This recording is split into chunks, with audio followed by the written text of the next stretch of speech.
সুজি নারকেলের কাটলি বরফি বা বরফি রেসিপি ডেজার্ট হিসেবে কিন্তু ভীষণ জনপ্রিয়। আমার আজকের রেসিপিতে দেখে নেওয়া যাক সুজি নারকেলের কাটলি বরফি বা বরফি রেসিপি। প্রথমেই আমি একটি চিনি সেরা তৈরি করে নিচ্ছি। দিয়ে দিলাম 2 টুকরো দারুচিনি আর 3টি এলাচ। দিয়ে দিচ্ছি 1 কাপ পরিমাণ কিশমিশ। এইখানে আপনারা অন্য কোনো ড্রাই ফ্রুটসও ইউজ করতে পারেন। দিয়ে দিচ্ছি স্বাদ মতো চিনি। আমি এখানে 1 কাপ পরিমাণ চিনি দিলাম আর দিয়ে দিচ্ছি 2 টেবিল চামচ পরিমাণে গুঁড়া দুধ।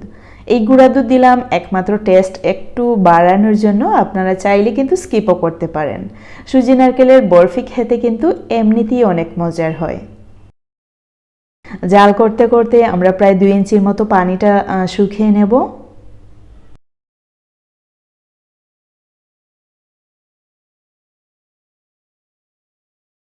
চুলায় অন্য আরেকটি প্যান বসিয়ে আমি 2 থেকে 3 টেবিল চামচ পরিমাণে বাটার ইউজ করছি। আপনারা সেই ক্ষেত্রে কিন্তু ঘি ইউজ করতে পারেন, তবে আমি সাজেস্ট করব তেল ইউজ না করার জন্য।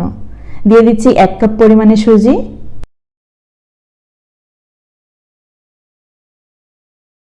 সুজির কালার যখন চেঞ্জ হয়ে আসবে, এমনকি সুন্দর একটি ফ্লেভার আমরা ফিল করতে পারবো, তখনই চুলার আগুন একদম লোতে করে দেব।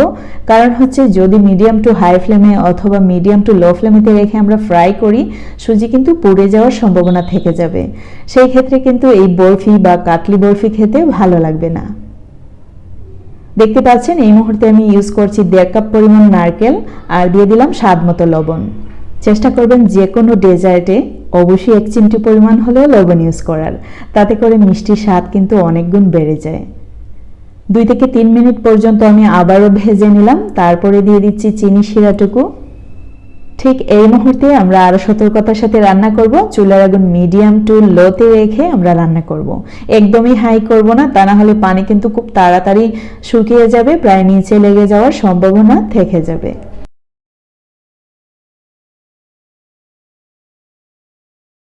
এটা যখন প্যান থেকে গা ছেড়ে দেবে, ঠিক তখনই আমি নিয়ে নিচ্ছি সার্ভিং ডিশে। সুজিটাকে সার্ভিং ডিশে নিয়ে নেওয়ার পর আমাদের পছন্দ মতো পুরুত্ব রেখে স্প্রেড করে নিতে পারি। আমি ফুল ডিশ জুড়েই আমি কিন্তু স্প্রেড করে নিচ্ছি। আপনারা চাইলে কিন্তু এর অর্ধেকটা জুড়েও স্প্রেড করে নিতে পারেন, এটা সম্পূর্ণই আপনাদের উপর ডিপেন্ড করে।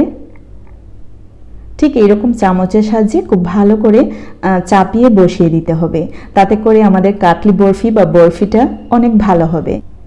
এখন আমরা এই বরফিটাকে সেট হওয়ার জন্য ফ্রিজে রেখে দেব 1 ঘন্টার জন্য। আমি এখানে র্যাপিং পেপার ইউজ করেছি, আপনারা চাইলে কিন্তু যে কোনো ঢাকনা দিয়েও ফ্রিজে রেখে দিতে পারেন। 1 ঘন্টা পর আমাদের বরফিটা পারফেক্টলি সেট হয়ে গেছে।